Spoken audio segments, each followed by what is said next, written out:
Labadiena. Šiandieną mūsų laidoje jau antrojoje kalbame su pirmoju mūsų svečiu, mokytoju, politiku, ekonomistu ir daug profesijų atstovų Edmundu. Tai sveiki, Edmundai. Labas, Jonai. Tai kaip pirmasis mūsų svečias mes pasirinkome iš, sakykime, mokyklos artimiausią žmogų, kuris Ąžuolyne yra praleidęs net 15 metų, jei neklystu. Taip. Tai nežinau, galbūt galėtumėte apie save truputėlį plačiau papasakoti mūsų klausytojams. Ąžuolynas yra mano gyvenimo dalis ir labai smagi dalis, kadangi kada aš atvykau į Klaipėdą dar praeitame tūkstantmetyje, tai buvo 1999 metai. ir aš čia pradėjau darbuotis mokytoju matematikos, po to persikvalifikavau, tapau ekonomikos mokytoju ir čia yra daug gerų prisiminimų, kada moksleiviai tapo ir pasaulio čempionais, ir Europos čempionais. Mes leisdavom gerą laiką su auklėtiniais, visos šventės mokyklinės, tai tikrai šita gyvenimo dalis Ąžuolyne jinai yra man labai svarbi. Ir aišku, Ąžuolynas yra tokia vieta ir buvo, kuri būrė tiek tokius, sakykime, entuziastingus mokytojus, kvietė ir kažkaip, sakykime, turėdavo trauką puikiem jauniem žmonėm, mokiniam. Tai be abejo su daugeliu aš palaikau gerą santykį, ryšį ir visada su malonumu kalbame apie tą laiką, kuris buvo Ąžuolyne. Taip kad man čia sugrįžti buvo dvigubas malonumas. Malonumas, kad kažkam įdomus esi. Antras dalykas grįžti ir pažiūrėti, kaip čia Ąžuolynas laikosi. Tai iš ties, jumis pakviesti kažkaip norėjosi ir nes esate tiek žinomas tiek Klaipėdos mastu, tiek Lietuvos mastu su Lietuvos Junior Achievement. Tai, aš nežinau, kaip ir pristatėt, galbūt tokių turiu keletą jums klausimų, tiek iš skaitytojų, tiek iš klausytojų. Tai minėjote, kad dirbote mokytoju. O kas lėmė būtent tokio mokytojo profesijos pasirinkimą? Kuo ypatingas tas mokytojo kelias? Mokytoju negali būti kiekvienas. Galbūt ir gali, yra toks labai gražus pasakymas, sako, yra mokytojas nuo Dievo, yra mokytojas su Dievu ir yra mokytojas neduok Dieve. Tai iš tikro, ko gero, kaip ir kiekviena profesija reikalauja tam tikrų išskirtinių savybių. Mano pirmoji, pasirinkimas, kada aš buvau moksleivis, 12 klasės, reikėjo pagalvoti, ką aš noriu daryti. Aš visą laiką bandžiau gyvenime vadovautis tom, kad aš noriu daryti tai, ką suprantu ir kas man yra aišku. Tuo metu daug naujų profesijų atsirandančių man nebuvo aiškios. Mano kartais, močiutė turėdavo tokį posakį įdomų, iš bezdalų virvę vyti. Tai reiškia, nelabai suprantat, man nebuvo įdomu. Mokytojas man buvo labai tikslu, aišku. Ir gal, aišku, susidėjo su to, kad buvo matematikos, fizikos mokytojas, buvo pirma specialybė, tai tiesiog nulėmė ir tai, kad aš noriu toliau gilintis ir studijuoti matematiką. Tai buvo neblogai. Išmokti daugiau fizikos, nes mokykloje tai nebuvo stiprioji mano, pusė. Ir tiesiog mokytojas man atrodė labai gerai suprantama, labai aiškus mano, kelias ir tai buvo mano toks, netgi, noras, kad aš noriu juo tapti. Tai buvo dar po to 2 metai po studijų, kad aš nedirbau mokytoju, bet taip susiklostė, kad aš jaučiau, kad aš noriu išbandyti mokytojų, tiesiog išbandyti, įsitikinti, ar man šita profesija gali būti. Ir, kaip minėjau, Ąžuolyne tada atvykęs 15 metų Ąžuolynas ir po to mokyklos vadovo, tai su švietimu klausimai reikalai nenutrūksta iki šių dienų. Nes tai yra sritis, kurioje aš jaučiuosi labai gerai. Taip, žinoma, kad Ąžuolynas yra ta vieta, kuri iš tikrųjų yra tiek mums, tiek jums ypatinga ir, galbūt mes neišbūsime tiek metų čia, kiek jūs, bet, įspūdingas šiaip skaičius. 15 metų vienoje įstaigoje yra išties daug. Kaip pagalvoju, žmogaus gyvenimas ir tas 15 metų yra tikrai reikšminga. Ką pastebėjote ypatingo apie mokinius? Kuo ypatingi mokiniai būtent Ąžuolyne? Iš tikrųjų, Ąžuolynas kaip institucija nuo pat pradžių kūrėsi ir turėjo tokią viziją ir tebeturi traukti, sukviesti gal stipriau motyvuotą jaunimą, gal labiau tuos, kurie akademinių žinių siekia. Ir tas tikslas, prie kurio, kol aš buvau Ąžuolyne, irgi prisidėdavome visi kurti tokią įstaigą mieste. Ir jaunimas be abejo, kada jaunimas ateina, kuris yra motyvuotas, na, jis yra įdomus. Jis yra įdomus ir kartais būdavo, kai tai išgirsdavau mieste, kad galbūt Ąžuolyno jaunimas yra per daug akademiškas ir neįdomus, aš sakydavau, visiškai tai netiesa. Jis yra visiškai gerąją prasme ir crazy moka būti ir gali turėti drive'o, vibe'o ir ko tik nori. Ir, na, sakykime, tai būdavo jėga, kad jaunas žmogus nori, o tada, kai nori, tu savo patirtim, kaip mokytojas ar gyvenimiška, tu gali lengvai, na, tiesiog duoti kažką. Jis ima ir važiuoja tolyn. Tai ta, sakykime, tokia sinergija, kada tu gali duoti, o nori, kas ima, tai būdavo pati žaviausia vieta Ąžuolyne, aš nebejoju, kad taip yra ir šiandieną. Žinote, ačiū labai, žinokit, už atsakymus. Buteliukai krenta, tačiau dabar labai tokia irgi, man asmeniškai būtų įdomu. Jūs pradžioje dėstėte matematiką. Kodėl būtent ekonomiką? Situacija, ko gero, kartais, kada daug planuoji arba turi į ilguoju laikotarpiu planus, jie neišvengiamai keičiasi eigoje. Ir, na, kas esi planavęs, kad galbūt aš po 5, po 10 metų darysiu arba gyvensiu taip, tai natūralios tokios, sakykime, korekcijos, jos vyksta gyvenimiškai. Tai atsirado apskritai tuo metu, nes kai pradėjau darbuotis, nebuvo ekonomikos kaip pamokos. Švietimo ministerija nusprendė, kad tokia pamoka turi atsirasti ir natūralu reikėjo mokytojų. Ir tada, na, tiesiog būdavo klausimai, galbūt kas nors nori persikvalifikuoti. Aš visuomet esu toks žmogus, kuris gyvenimiškai labai noriu kažką vėl išbandyti, išmokti pats. Ir man visada be to, kol aš buvau, ekonominės žinios jaučiau, kad jų trūksta. Todėl tai sutapo labai gerai.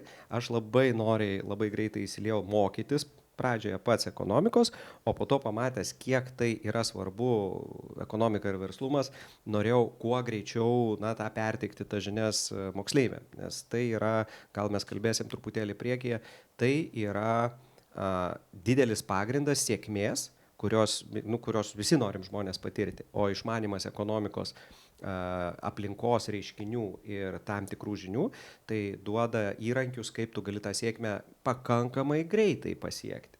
Ir tai mane visada žavėjo ir aš visada sakau, ekonomika pakeitė mane, ekonominės žinios pakeitė mane, pakeitė mano gyvenimą ir pakeitė viską, padarė į gerą. Tai ekonomika nieko blogo neduoda. Ekonomika nebloga, jinai kaip ir kiekvienas žinios gali neduoti, bet dažnai prie visų, ekonominių žinių reikia mokytojui, reikia medikui, reikia darbuotojui, reikia, sakykime, žmogui, kuris ruošiasi kurti verslą, darbuotojui reikia. Tai yra ekonominės žinios, nes aplinka. Ekonomika yra pats savaime, tai yra mūsų pati aplinka. Ir jeigu tu aplinkoji, čia lyg aš pasakyčiau kaip miške, ar ne? Jeigu tu išeini ir tu išmanai, kas yra miškas, kaip jame galima elgtis, kažką daryti ir visą kitą, tu jame nepaklysi, niekada neturėsi streso, ar tu ten ėjai grybauti, ar pasivaikščioti ir visą kitą. Bet jeigu tu nežinai, tai tu gali paklysti, klaidžioti, nesuprasti ir tau bus neįdomu. Todėl šitoje vietoje ekonominės žinios leidžia mūsų gyvenime aplinką suprasti taip gerai, kad tu iš karto žinai ir netgi renkantis profesiją, tu gali jau, sakykim, susiformuluoti tiksliau, ką tu gali, kur tu greičiausiai gali sėkmę pasiekti ir kaip tai padaryti. Iš ties, vat įdomu, nes ekonomika ir mūsų gyvenime tai yra tikrai labai reikalingas dalykas. Būti apsišvietusiam tiek visuotiniais klausimais, tiek kitos žinios papildomos niekada nepakenkia. Tai ekonomika jums patiko. Ir dar dėstė, sakėte, fiziką. Fizikos iš tikrųjų buvo, kaip nespėsi visko padaryti, kadangi matematiką aš mokiau, po to buvo tarpas, kad matematiką ir ekonomiką dar mokiau, bet po to pasirinkimai ekonomikai mokytis buvo tiek dideli, kad jau ir matematikos po truputėlį dingo, o fizikos tai buvo tik tai keletas etapų, labai trumpų, kuriuose, sakykime, ar kažką pavaduoti teko, ar panašiai, tiesiog nebeliko to laiko. Ir aišku, prioritetas buvo man pačiam, sakykime, vis tiek aš supratau, kad ko gero stipriausias ir geriausias aš galiu būti kaip ekonomikos mokytojas, daugiausia žinių suteikti moksleiviam, tai aš ten jau ir save tiesiog ir realizavau. Na, ąžuolynas, aišku, neatsiejamas dalykas yra su kolegomis. Tai nežinau, kaip jūs atsimenat kolegas ir mes, aišku, irgi turime tuos pačius mokytojus, kurie dar ir tais laikais dėstė.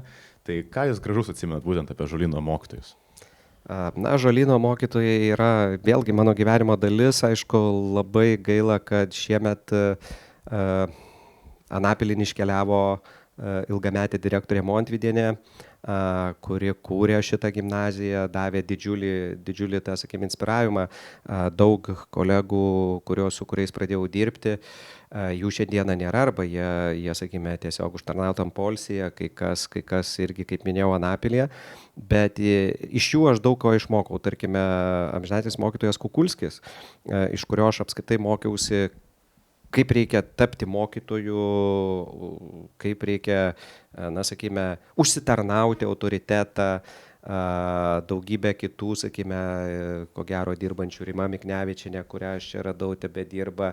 Mes turėdavom labai, na, tokį, sakykime, gerą kolektyvinį visada įdirbį. Tai yra, kad mes bendraujam, mes keliaujam, mes vienas kitą palaikom, kada mums yra, nu, tiesiog gyvenimiškai sunku, kolegiškai sunku. Pamenu, kada atėjo mokytojas Žukauskas į ąžuolyną, aš jį, kaip sakant, priėmiau. Su daugeliu mes bendraujam iki šių dienų draugiškai, tai yra, nu, tiesiog betarpiškai, tai yra mano draugai, mano gyvenimo dalis ir daugybė žmonių, galėčiau pasakyti, kad, na, jie buvo arba mano gyvenimo mokytojai kartu, arba mano gyvenimo, na, sakykime, palaikytojai draugai. Todėl tas pagarbos jausmas tarpusavyje, kuriuo mes vadovaudavomės, jis buvo wow, kaip sakoma, ir džiugino, ir šiandieną prisiminimai džiugina.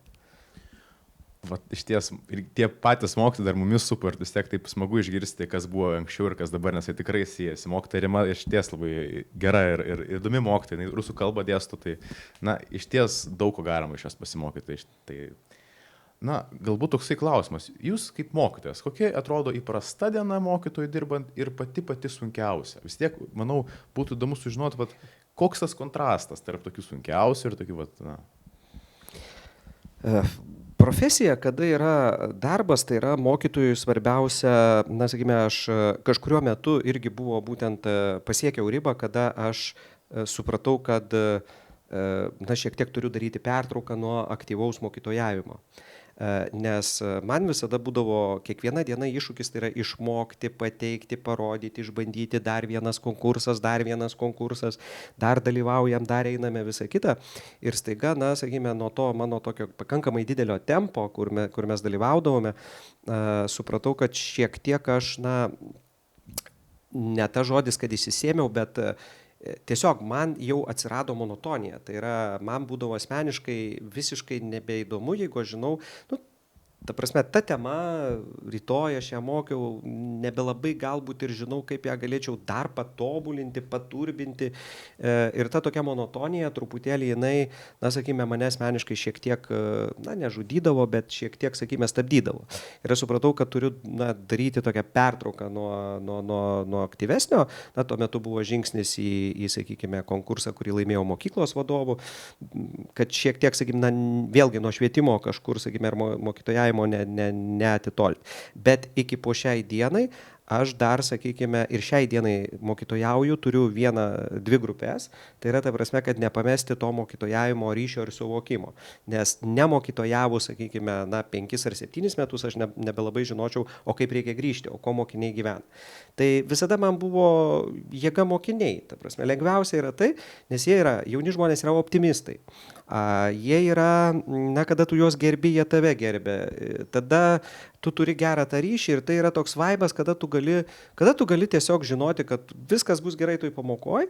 Na, sunkių momentų visada yra, kada matai, kad dėl kažkokio asmeninių priežasčių jaunas žmogus nesimoko ir tu supranti, kad tai ne akademinė problema, kad tai yra jo asmeninė, kada kartais išgirsti galbūt, sakykime, kad kokios jo šeimos problemos ir tu nelabai gali padėti, nes, iš tikrųjų tai nėra mokytojas, kuris tu galėsi, sakykime, srautas, skambutis, vėl skambutis, visa kita, bet tos vietos sunkiausios tu nebegali padėti jaunam žmogui ir tu nežinai, kiek ta nesėkmė gali neigiamų padarinių sukelt.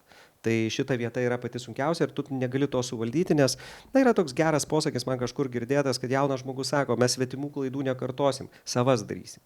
Tai šitoje vietoje visi tėvai, mokytojai nori labai padėti jauniems žmonėms ir pasakyti, tu nepadaryk tos klaidos. Padarys ir dar savų padarys, papildomų padarys, nes toks jau gyvenimas yra. Tai čia toje vietoje yra, sakykime, gal liktai ta tokia, o šiaip tai mokytojo darbas tai yra, aš galvoju, kad iš vis geriausia, viena geriausių profesijų istoriškai pasaulyje ir tai, ką tu gali patirti kaip darbą, nes niekas neturi tiek galimybių, tiek jaunų žmonių, su tiek jaunų žmonių keistis, gyventi, keisti savo patirtim, bendrauti. Tai yra, įsivaizduoji, iš principo, taigi 45 minutės tai yra pokalbio, bendravimo, dialogo. Kaip vėl kita grupė ateina. Tai faina.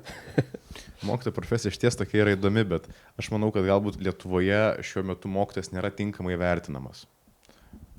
Nesutikčiau, aš iš tikrųjų visada sakiau, kad negalima, čia kažkada buvo toks posakis, reikia gražinti prestižą arba visą kitą. Tarkime, aš visada sakau, jeigu mokytoją gerbia mokiniai, o tai yra svarbiausia, nes man nesvarbu, kas jį ten gerbtų po to, ten, sakykime, arba kažkas ten laikraštyje parašytų ar panašiai. Geras, sakykime, ryšys su mokytoju ir gerbimas, tai yra pagarba ir visa kita, ir tai jau yra, niekas negali nei žiniasklaida, nei ten atlyginimai, nei dar kažkas pakeisti. Tai šitoj vietoj viskas yra su mokytojo profesija gerai įvertinta, kartais būtent tas pasakymas įvertinta, neįvertinta, aš galvoju, yra kitos problemos švietime, kurios susisieja, galbūt yra, sakykime, visuomenė truputėlį ne ten sudėjo, galbūt, sakykime, vertybinius dalykus, bendravimo, galbūt galima dėl to diskutuoti. Bet nežinau, aš praleidau, šiemet yra 25 metai mano pedagoginės veiklos, aš niekada nesijaučiau kažkur kaip mokytojas neįvertintas, kažkur kaip mokytojas pažeidžiamas. Tai būdavo sunku, nesutinki, galbūt ten, sakykime, norėtum didesnio užmokesčio, bet vėlgi aš, kaip kalbėjau, jeigu tu išmanai ekonomiką, tu jį gali sugeneruoti iš kitų pajamų ir čia jau yra antrailis dalykas, bet nežinau, per 25 metus aš nesutinku, kad mokytojo profesija nebuvo gerbtina ir kažkur ji buvo išmesta į šiukšlyną. Ne, jokių būdų ne.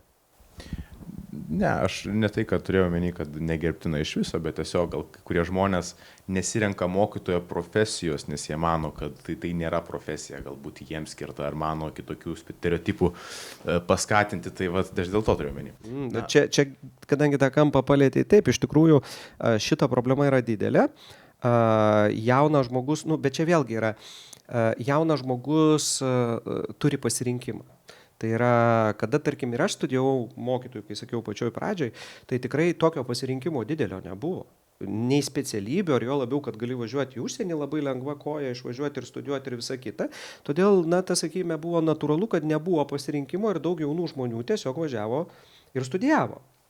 Šiandieną greičiausiai yra tas didelis pasirinkimas ir galbūt jau ekonominiai kaštai, nes daug jaunų žmonių mato, kad laikas ir darbas yra didelis, o finansinė, sakykime, grąža nėra tokia, galbūt, kurios jaunas žmogus tikisi. Ir galbūt jis nenori, tarkim, galbūt per 10 metų aš jau kažką turėsiu. Bet nežinau, ar vien tik finansinė paskata gali atvesti jaunus žmonės į mokytojo profesiją. Aš manau, kad ir vertybiniai dalykai, tai yra daug žmonių pagal renkuosi programą, šiandieną persikvalifikuoja. Ir 35 metų žmonės jau labiau grįžta, ta prasme, būti mokytojais, negu kad 18. Tai galbūt čia tokia yra tendencija. Bet aišku gaila, šita problema yra didelė, nes jaunų mokytojų Lietuvoje trūksta mokykloje, nes tai yra neišvengiama, turi būti jauni žmonės, šalia mokinių turi būti patyrę žmonės, kad jie matytų labai labai platų vaizdą. Nes jauni žmonės, jie gyvena rytojumi, ateitimi, vyresni žmonės mėgsta per daug pamokslauti. Kartais tas pamokslavimas ir į naudą išeina, bet jau kaip kada. Tai žinoma, tokia yra tokia problema ir ties tuo atlygiu galbūt mokytojų, bet čia yra jau ir kita tema, manyčiau, kad ir tie visi streikai, tai yra jau atskiras, manau, pokalbis turėtų būti dėl to. Žinoma, esu apie jūs skaitęs truputėlį, tai jūs, kiek žinau, vadovavote ne tik tai Ąžuolynui, bet ir kitai gimnazijai. Ąžuolynui aš nevadovau, aš Ąžuolynė dirbau mokytojų. Smeltės progimnazijoje konkursui, tai yra progimnazija buvo vadovas, po to dar buvau profesinės mokyklos, reiškia vadovų. Tai kaip atrodo, nežinau, sakykime, žmogus, kuris, ateina į darbo pokalbį? Kaip jūs matote žmogų? Vis tiek pas jūs atėjo mokytojai nauji, bent vienas tikrai atėjo. Ir kaip jums atrodo tas žmogus, kaip tas kandidatas, kuo jis ypatingas yra? Kiekvieną žmogų veda darbo rinkoje, dažniausiai yra pagrindinė darbuotojas, reiškia, ateina, jo motyvas yra dirbti pagal savo gebėjimą ir gauti už tai atlygį. Darbdavio, tu kitoj pusėje, tau reikia žmogaus, kuris atliktų tam tikrą funkciją, kuri yra būtina tavo organizacijoje. Esminis dalykas, kada tu esi vadovas, tai tu sieki tos vadinamos pridėtinės vertės ir vertini tai, ar tas žmogus savo profesiniam savybėm ir asmeniniam savybėm gali tai atlikti ir padaryti. Nes statistika, pavyzdžiui, šiandieną yra tokia, kad žmonės, kurie netenka darbo, yra didesnė dalis ne dėl profesinių problemų, bet dėl asmeninių. Būtent, sakykime, tai yra, darbo rinkoje žmonės daugiau problemų turi dėl asmeninių savybių. Tai yra, pavyzdžiui, viena iš jų - nenoras mokytis visą gyvenimą. Tai yra, tu neišvengiamai, technologijos keičiasi, pasaulis keičiasi, aplinkybės keičiasi, ar tu esi mokytojas, ar vairuotojas, ar netgi valytojas, tu turi keistis ir išmokti naujų dalykų. Jeigu valytojas anksčiau buvo šluotas, šepetys, kibiras, šiandieną matomi įrenginiai jau yra, kuriais važinėja ir šluoja ir valo, tai vis tiek yra tas pasikeitimas. Tai jaunas žmogus turi suprasti du dalykus jau ir iš ekonominės pusės, kad jeigu tu atėjai, visų pirma, tu turi žinoti kažką apie organizaciją ir tu turi įtikinti darbdavį, kad tai, ką tu ateini daryti pagal funkciją, tu gali padaryti taip gerai, kaip nelabai kas kitas ir gali padaryti. Ir kokią tu pridėtinę vertę sukursi. Nes jeigu tu ateisi ir visą po vizą rodysi, kad tau reikia tik darbo, tave domina darbas, o kaip ten bus toje organizacijoje, tu net nežinai ir tavęs nedomina, tai gali tas pokalbis būti nevaisingas. Tiesiog. Nes darbdavys tai labai greitai tu pamatai, nes vis tiek tu klausinėji, įsigilini. Todėl, aišku, čia visai yra teorija, bet visumoje daug žmonių ateina į darbo pokalbius nepasiruošę. Jie tiesiog ateina ir, aišku, gerai, jeigu jie pasako atvirai, jeigu būna jų savybė atvirumas ir jie pasako, kad, aš tiesiog, tarkime, kad ir jaunas žmogus, jisai sako, aš neturiu patirties, ateinu mokytis. Tai tu supranti, kad, valio, viskas gerai, ateina žmogus, turi motyvacijos, mes jį turėsim mokyti, jis neapsimetinėja, nemeluoja, kad moku dar kažko. Tai atvirumas irgi yra labai svarbi dalis. Aišku, sakykime, vėlgi, jeigu tu ateisi ir pasakysi, kad aš noriu operuoti žmogų, neturiu patirties, gal išmoksiu eigoj. Tai netiks šita situacija. Netiks. Tai kaip atvirumo jis iškrėt vieną iš pagrindinių savybių kandidato būtent. O kaip atrodo idealus kandidatas, kuris visko nori, jisai žino apie organizaciją, jisai yra atviras. Kaip galbūt tokiam reikėtų ruoštis, tam darbo pokalbį visam, kaip tas kandidatas, turi apsvarstyti, nes manau tikrai dauguma jaunimo bus ta problema ir jie tikrai susidurs, kad ar vasarą darbuosis, ar kokia rimtesnė įmonė pabaigia mokslus. Tai tas toksai klausimas būtų, kaip jūs manote apie tai? Pirmiausia, žmogus neturėtų eiti nuo nulio ir dažnas jaunas žmogus sako, aš neturiu patirties. Nesąmonė. Daug jaunų žmonių turi patirties, tik jos nemoka susisteminti ir aprašyti. Pavyzdžiui, savanoriavai, mokykloje buvai parlamente, darai tą maisto bankui padėjai. Visa tai yra jau darbo, ta prasme, tavo yra tas bagažas, tavo yra portfelis, kurį tu privalai rodyti ir daugelis jaunų žmonių to neparodo. Tai yra, jeigu tu parodysi, kūriau jaunąją bendrovę, verslavau, dariau tą, tu jau ateidamas įrodai, nes jeigu sakykime, ateina žmogus ir mato, jam 22 metai, bet nuo 13 metų šitas jaunas žmogus tiesiog darė ištisai ten visus darbus, tai tu supranti, kad viskas tai yra lyg, sakykime, upės srovė, kuri neš, tu tokiam žmogui tik tai sudarysi sąlygas, jam įduosi žinias, įrankius ir jis neš, nes jis, kitaip negali. Bet jeigu tu ateina žmogus ir tu paklausi, o ką tu kitas 22 metų, ir jisai pasirodo, savanoriauti jam nereikėjo, nes jam nuobodu buvo, neįdomu, tai vaikų užsiėmimai, žaidimai, to nedariau, mokykloje ten, kiti tegul daro, man ten neįdomu, aš tiesiog, gyvenau kažką. Tai rodo jau, kad yra problema su pačiu žmogu, nes tu tiesiog, tu neturi tos energijos, nes energijos reikia labai daug profesiniai veikloje, tu jos turėsi, tu būsi su nuotaika, be nuotaikos, įsitaškęs, neįsitaškęs, tu turėsi atlikti šitą darbą, nėra noriu, nenoriu. Tai čia pirmas toks dalykas. Antras dalykas, taip. Tu turi kažkokias profesinės žinias, kurias tu sukaupiai arba dar sukaupsi eigoj, tai čia irgi yra pasiekiama. Ir be abejo suvokimas, o ką tu gali duoti, ta prasme, o ką tu gali realiai duoti, ar ne?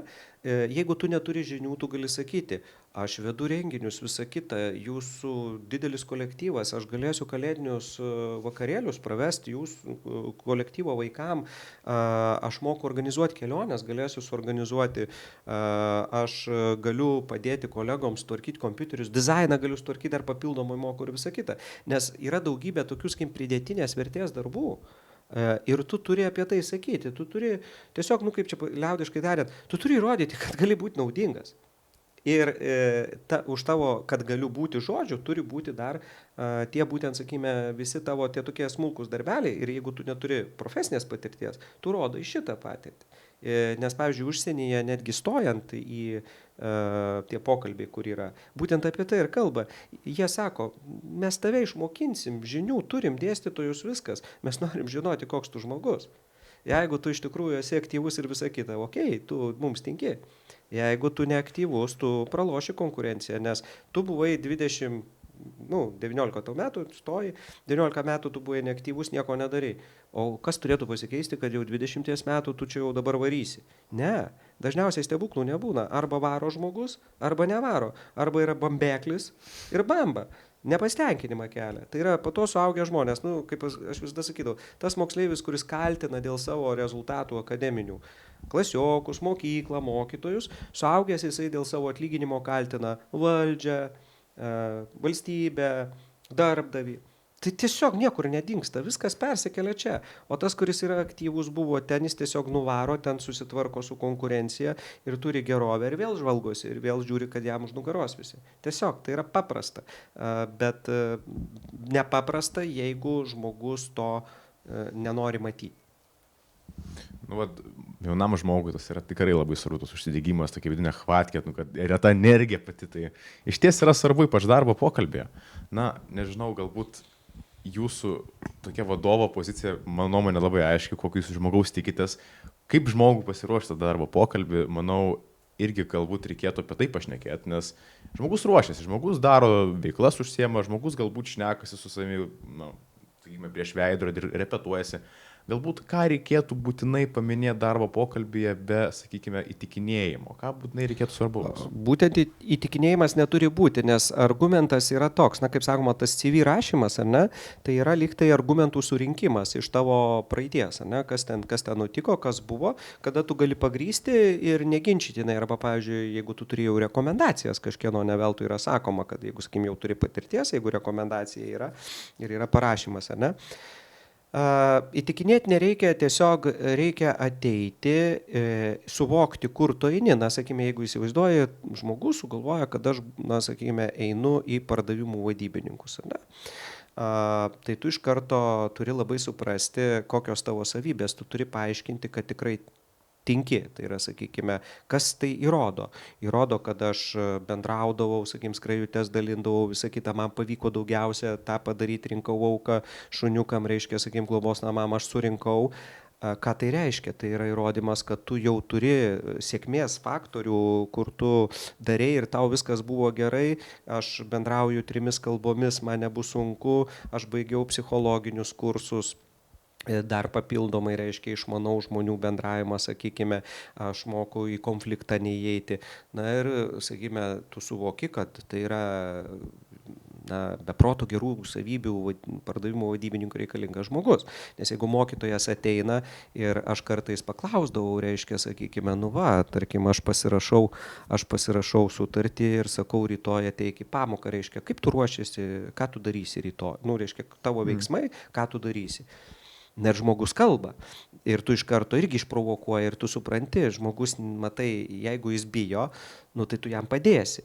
Bet jeigu žmogus ne tai, kad nebijo, bet tiesiog turi labai daug klaidingų įsitikinimų, jau yra blogiau, nes su klaidingais mąstymų tu pridarysi klaidų. Kai kurios gali būti kai kuriuose darbuose labai, labai, labai brangios. Tai šitoje vietoje yra toks posakis, ypatingai apie mokyklą kalbant, tai čia man atrodo vokiečių, aš bijau suklysti, kad gydytojų klaidos plečia kapines, mokytojų kalėjimus.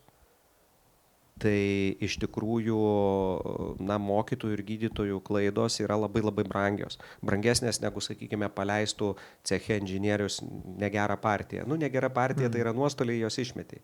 Bet sutikit, kapinės ir kalėjimai tai yra žiauri kaina. Ne, jūs pasakėt, aš nesitikėjau tokio, bet šiaip tiesa, šiaip tikrai taip pagalvoju tiesa. Yra ir kitų tokių klausimų, galbūt linksmesnių, kad... Labai geri. Linksmi klausimai man tinka. Linksmi klausimai jums tinka. Aš žinau, kad jūs taip pat dirbote Lietuvos Junior Achievement ir dar iki šiol, kiek žinau, tęsite veiklą. Ta ekonomikos organizacija, kuri yra amerikiečių filialas Lietuvoje, kuri būtent užsijima ekonomikos švietimu, ekonomikos mokytojavimo, būtent pamokos pagal tą programą ateina į mokyklas Lietuvos. Šiaip ta veikla labai įdomi, žinau, ir mokinių mokomoje bendrovė, kai mokiniai steigia patys verslą, atidarinėja tam tikrą, kaip sakykime, įmonėlę viduje to, tai nėra Lietuvos mastu, bet yra ten vidaus mastu ir, šiaip labai gera idėja, kad mokiniai gali patys tas akcijas pamėginti parduoti, dividendus, jeigu įmonė pelningai išmokėta, yra tikrai įdomi veikla jaunimui. Kokią žinote pačią sėkmingiausią istoriją iš tų visų?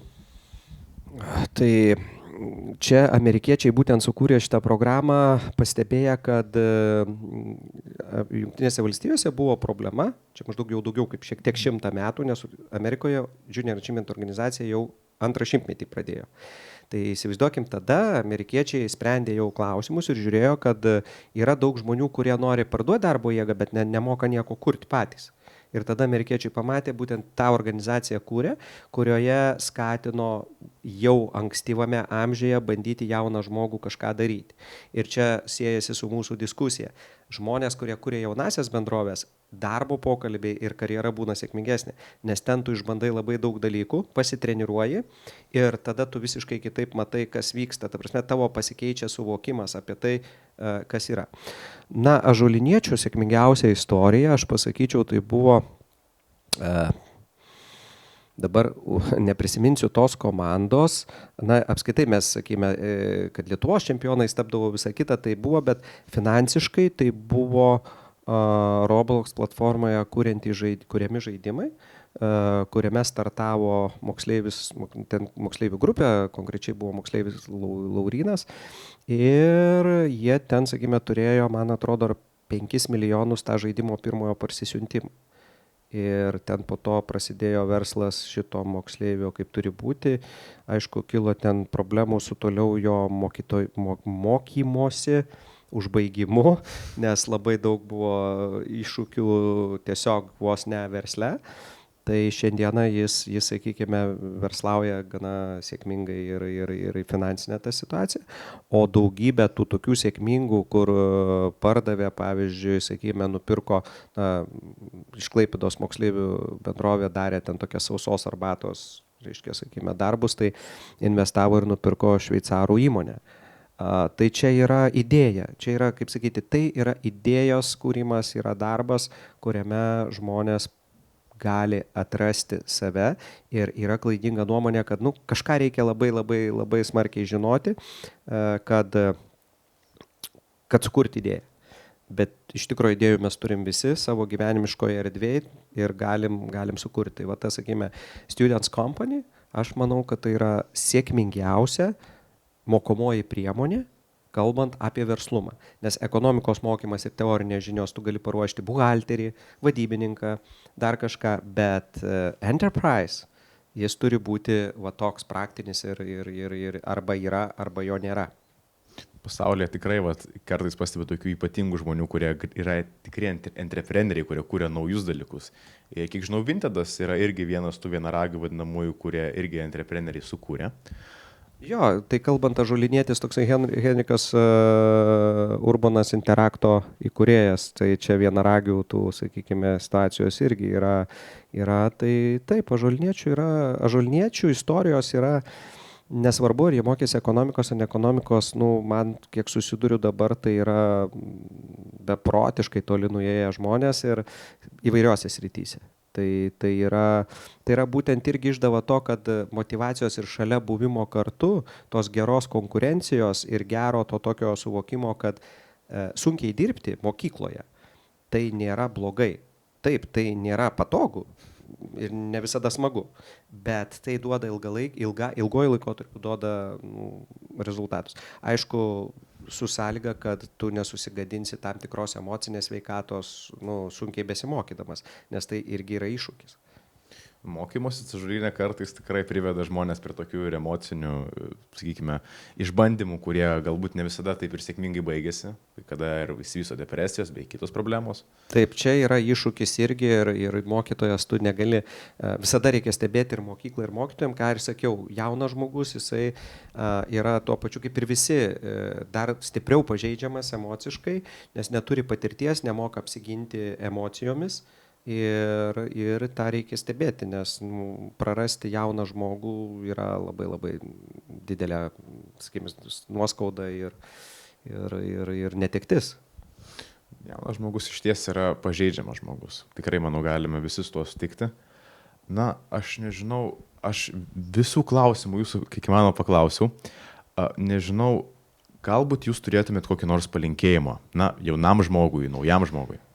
Visada aš sakau ir paskutinių, sakykime, kaip visada aš pats seminarus klausau, dabar kadangi, žinot, internetas visagalis, galima neišeinant iš namų labai daug ir visada tas, kaip minėjau, jeigu ar pamokas vesdavau, aš visada stengiuosi surasti kažkokį kitą kalbą, visą kitą, tai paskutinė tokia mintis yra labai gera, kuri man suoponavo dideliai paskaitai, tai yra tam tikra, sakykime, yra žodis noriu ir yra turiu. Ir atrodo, tarp noriu ir turiu reikia įdėti kažką, tiltelį pastatyti, ar ne, kad tas noriu taptų turiu. Tai va šitoje vietoje jaunas žmogus, iš tikrųjų, jisai turi mažiau kantrybės ir mažai žinių, kitą kartą ne tik žinių, bet ir gyvenimiškų tokių įgūdžių ir jis nemoka to tiltelio pastatyti. Noriu yra beribis dalykas. Ir tu nori, ir kai turi. Žmogus tapatina tą sėkmę. Noriu, bet aš ne tik materialinį norą turiu, aš noriu turėti šeimą, noriu turėti draugų, noriu turėti pripažinimą, ar ne? Ne tik noriu turėti Ferrari. Tai irgi galima, sakykim, parašyti. Čia aš turiu omeny viską. Tai jaunam žmogui aš noriu visą laiką pasakyti, kad tą tiltelį statyti nereikia bijoti pagalbos prašyti. Dažnai yra užmirštama ir, sakykime, tas šiandieną daugelis pasako, tiesiog pagalbos pas tėvų, kurie tau nemokamai jį pasirengę yra statyti dieną, naktį, ten, ta prasme, beleką ten daryti, ar ne?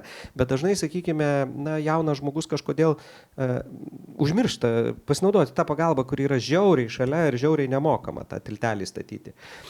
Mokykloje, sakykime, kolegų, draugų, išsinaudoti, ta prasme, nes tarkime, tu turi save supančių žmonės, vienaminčius, kurie gali tapti komandą, kurie gali su tavimi idėją kažkokį crazy gyvendinti, galų gale gerai praleisti laiką. Nu, aš noriu gerai praleisti laiką, turiu gerą laiką. Nu, vienas nelabai tu ten turėsi, ne? Tai vėlgi, sakykim, taip, tai išnaudoti, jau, nu, kaip ir daug žmonių neišnaudoja tai, kas yra šalia. Ir šiandieną daugybė žmonių, tarkime, na, kaip sako, atrasti Ameriką. Dažnas jis išvažiuoja į užsienį, nes įsivaizduoja, kad tarp noriu ir turiu yra būtent užsienis, darbas ir visa kita, ten, va, ten sakykim, Londė ar dar kažkur. Tačiau nutinka tai, kas nutinka ir šiandieną. 40 ar vyresni žmonės jau dabar grįžta į Lietuvą, nes jie supranta, kad tas noriu ir turi, staiga išvykimas iš Lietuvos išsinešė ir daug praradimų su tavim. Tai reikia tiesiog tą tiltelį tarp noriu ir turi išnaudoti ir statyti kiekvieną dieną. Investicija į savimi, į savo žinias, į draugus, į laiką, su artimaisiais, į įvairiausius, na, sakykime, savo pomėgius ir visada sekti vieno dalyko. Tai yra išmokti, kas tave padaro laimingu. Nes kopijuoti nieko nereikia. Tėvai turi, va šitoj vietoj dar Lietuvoje tėvai turi blogą savybę pabandyti laimingų padaryti, nes, nu, sako, tu būsi laimingas, jeigu būsi architektas, būsi laimingas, jeigu būsi chirurgas. Tai ne, jaunas žmogus turi suprasti, nes kiekvienas žmogus yra individualus. Dvyniai yra individualūs žmonės, negali gyventi vieno gyvenimo, o mes visi skirtingi. Kas tave daro laimingu? Jeigu tu matai, kad tu esi laimingas, jeigu tu esi fotografijos srity, ir nesvarbu, kad tau puikiai sekasi matematika, tu studijuok matematiką, bet neapleisk šitos srities, nes tu esi ten laimingas. Ir tik laiko klausimas, kada tu ten būsi absoliučiai. Nes žmogui, vat, kada tu jau gyveni ilgesnį gyvenimą, tu supranti, kad svarbiausia yra ta vieta, to tiltelio statyme, kada turi noriu būti laimingas. Tai noriu būti laimingas, kas tave padaro laimingu, suma sumarum tai yra. Visa kita bus laiko švaistimas ir žmogus vis tiek suprasi, kad tai, ką turiu, norėjau tada ir turiu, tai nepadarė manęs laimingu. Ir tada jau, sakykime, yra problema. Tai čia tiesiog ta dalis ir tą tiltelį linkiu. Ąžuoliniečiai pasistato daug, kaip minėjau, labai neblogus tiltelius moka statyti, tos tarp noriu ir turiu. Ir jūs pasistatykit kiekvienas, tai būtų žiauriai, nu, man kaip mokytojui visą laiką sakau, tai aš išmokau ir mane tai veža džiaugtis tą sėkmę, kurią susikuria jauni žmonės. Ir ypatingai, jeigu susikuria Lietuvoje, aš visą laiką sakau, važiuokit, jūs čia sakėt, Lietuva nieko verta išsivažinės, niekas neįsivažinės, to jaunimas, kai dar kartą pasikeis, pakurs tokią Lietuvą, kad čia maža nepasirodys. Tai dėkui labai Jums, Edmundai, kad atvykote, kad skirti laiko, kad sudalyvavote. Žodžiu, už viską, už savo patirtį, tai esu tikrai labai nuoširdžiai dėkingas. Dėkui Jums. Ačiū, Jonai. Tai kaip ir mūsų laidai pabaiga, tai nežinau, jeigu kils kokių klausimų, būtinai jūs užduokite, parašykite mums į elektroninį paštą, pasiūlykite, ką dar galėtume pakalbinti ir kas dar būtų jums įdomu. Ačiū labai. Ačiū. Iki.